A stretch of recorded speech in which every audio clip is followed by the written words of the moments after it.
there's an important chapter here that we've forgotten.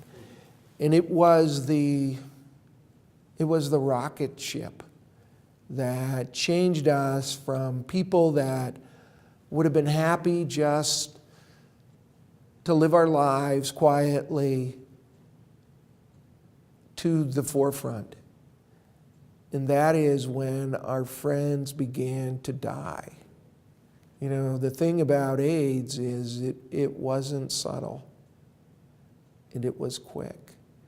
And it affected the very, very young, you know. I mean, kids in their 20s and 30s. And in the beginning, nobody could explain it. They didn't know what it was. People were just getting these blotches or these things in their throats, and within months they would be gone. And it was a horrible, painful, awful, miserable, terrible death, and no one wanted to hear about it. No one wanted to know. So everybody died quietly. And for LDS kids in Utah, one of two things happened. One, and most of the time, families found out, A, they got a gay child, they got a gay brother, they've got a gay family member, and two, this family member is dying with a dreadful disease that they might catch. So there were kind of two camps in our culture, in our society. Most of the families embraced their sons and daughters. They understood, they brought them home, they took care of them, they had compassion. They let their judgment go. But there was also a considerable number that said, I never want to see you again. Out of the house, you don't exist. You're dead already. And it fell on the community to help these people. So we went through this, and it was an impossible plague to deal with. And everybody was nervous for themselves, for the people they knew, for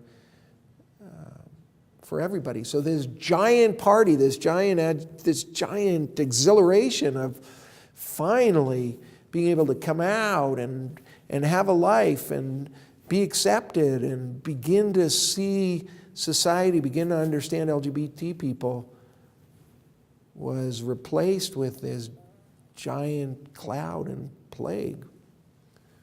Remember, Ronald Reagan, there was more than 10,000 people who died before he dared mention the word AIDS. I mean, we were not in a culture that accepted this well. The Utah Health Department actually returned a check for millions of dollars back to Washington rather than give it to the homosexuals. I mean, there was that kind of misunderstanding and voracious hatred, really, toward AIDS and to LGBT people at the time. I mean, we lived through that as people desperately needed this money. And the governor and the director of the State Department of Health returned the money. It was in the Utah account. And when they found out they needed to use this with LGBT groups and specifically for AIDS, they sent the message to Washington, we're not taking that money. I mean, there was a senator from Bountiful who wanted to take gay people and until the plague of AIDS was gone, put them on Antelope Island and treat them well. That's the kind of attitude we were dealing with. So that brought up a certain militancy. You know, the party was over, and when your friends all start dying, you begin to think, what? You know, am I going to go down fighting? Am I going to go down talking? Am I going to go down? Or am I just going to give up with a whimper? And I think that's the moment that crystallized where, probably nationally, but I can talk here in Utah, where a lot of us just said, "Out of hell with it." You know, I'm going to start talking about being gay on the radio, and if people don't like it, they can fire me, or it can be the end. And we're just going to let the chips fall where they may. So it was in that kind of atmosphere that we had a mayor in Salt Lake. We passed a non-discrimination, and then it was repealed. And we saw maybe the first serious defiant moment in the LGBT movement in Utah. We had just gone through a thing where the school board had said, rather than give gay students the right to have a gay-straight alliance, we're going to do away with all clubs. And there's a whole generation of high school kids in Salt Lake City high schools, that never went to a math club or any club. They were all disbanded so they wouldn't have to put up with a gay club. In that atmosphere, they repealed our Salt Lake City ordinance. And the mayor, who gay people had elected, she refused to veto it. She slipped out of the room. And at that city council meeting, there were police officers, and there were hundreds and hundreds of us. And as the last city council person voted, we began to chant, shame, shame, till the whole building started shaking. And the chairman gavelled and told everybody to be quiet, and then he was a bit of a hothead, and he said, clear the hall, blah, blah, blah. And luckily, somebody else on the council said something else, or who knows what would have happened. I mean, we were very angry, very agitated. And as I left, I thought, I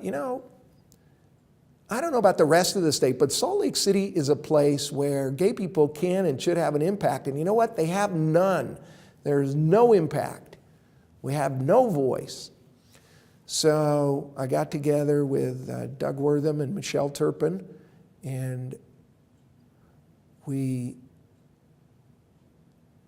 sat down and decided, in this great power, in this great American process, power doesn't come to those who are polite. It just doesn't. At the great table of power, now in some countries they take a hand grenade and throw it in and kill whoever's there and then go take over the table.